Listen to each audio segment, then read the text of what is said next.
Gadis ini main asal serobot kursi di depan si nenek yang katanya itu buat anaknya yang bentar lagi pulang sekolah. Tapi si gadis batu, orangnya kan belum ada. Si gadis tetap gak mau pindah karena biasanya itu tempat langganannya dia sama ibunya, guys. Keributan itu bikin cewek di sebelahnya gedek ngomelin dia dan membela si nenek yang udah lama bet duduk di situ tapi mau direbut tempatnya. Sampai akhirnya gadis itu bercerita kalau dulunya pas masih sekolah emaknya selalu rela nganter bekal seblak favoritnya.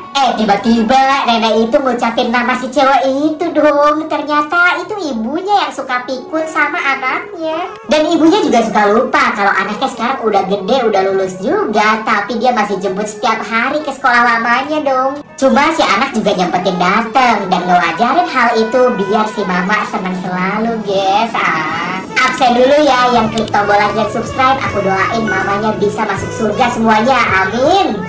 Pas lagi spill-spillan mas kerasnya, tahu-taunya dua bestie ini sama-sama suka Ilham. Mereka pun langsung buat perjanjian gak boleh ada yang pacaran sama Ilham biar jadi bestie selamanya. Tapi baru aja janji, bestie pirangnya ini langsung tebar pesona ke Ilham yang lewat depan mereka dong. Gak lama buang kedah tuh si pirang udah jadian aja dong sama si Ilham, dasar munafik. Tapi bestinya itu langsung ngejar dia mau clarification. Dia bilang bukan dia yang ngedeketin, tapi emang si Ilhamnya aja yang kegatelan. Padahal si bestinya itu udah nolak. Dia pun sampai rela mau mutusin Ilham demi bestinya, tapi langsung dicegah sama Maria yang udah memaafkannya. Balik lagi ke sekolah, Maria dengan baik hati ngasih makanan ke pengemis ini. Tapi malah dijulitin sama Ilham dong. Ke pengemis baik, tapi ke bestinya sendiri kok jahat. Ternyata Maria difitnah sama bestinya yang cerita keburukannya ke Ilham. Padahal kan itu gak bener, dasar besti dakjal. Dan yang dilakukan Maria ke bestinya ini sumpah savage banget, Pak. Ada iblis yang sombong banget memamerkan skill sundulannya yang bisa ngehancurin batu yang berpola kepalanya. Puluhan batu pun berhasil dia luluhlantahkan sampai akhirnya ada satu batu yang membesar sendiri. Tapi pas mau diseruduk loh, kok batunya iseng, polanya dihilangin. Tiap dia coba, si batu langsung ubah pola lagi. Walaupun bisa diikutin sama si iblis, tapi si batu gak mau kalah dong. Udah sampai bermacam bentuk gini, bikin si palanya iblis ini jadi puyeng lah. Sampai akhirnya dia jadi gila dan nyoba asal hantem aja, tapi cuma hancur seuplik gini. Dia pun langsung memanfaatkannya. Dia semen lagi batunya sampai ngebentuk tanduk yang benernya dong. Dia pun langsung gegabah nyosor ke sana. Tapi kan semennya belum kering ya, auto nyangkut di kepalanya dan langsung dia berdiriin gini. Tapi lama-kelamaan kaki cekingnya itu gak mampu buat ngenahan batu bagong itu dan dia pun berakhir jadi iblis geprek. Ada yang dapat gak pesan moralnya? Jawab di kolom komentar ya.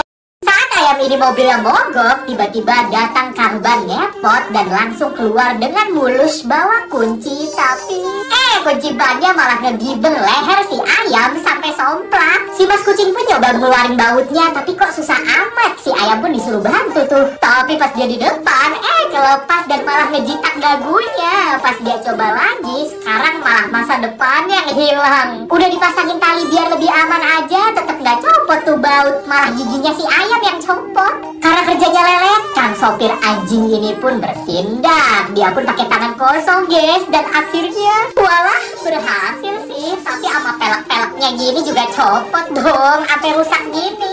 Tapi si kucing punya ide. Yup, seketika si ayam yang baru sadar pun tinggal ngegas wae. Tapi pas dijalanin tuh mobil kok jadi pengkor gini.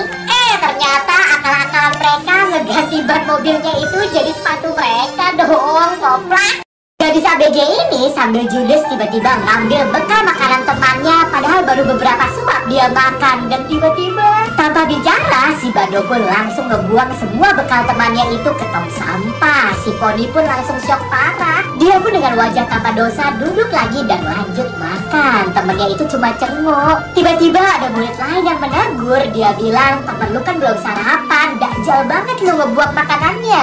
Si Poni itu pun sampai gak berani berkata apa-apa selain cabut dari sana. Karena ternyata akhirnya si Bando ngomel-ngomel ke dia, bilang kalau si Poni itu selalu komplain sama bekal makanannya. Padahal kan makanan itu pemberian si Bando. Dasar manusia nggak tahu terima kasih. Teman sekolah kalian ada yang kayak gini nggak? Kalau ada, tag di komen ya. Jangan lupa like dan subscribe juga.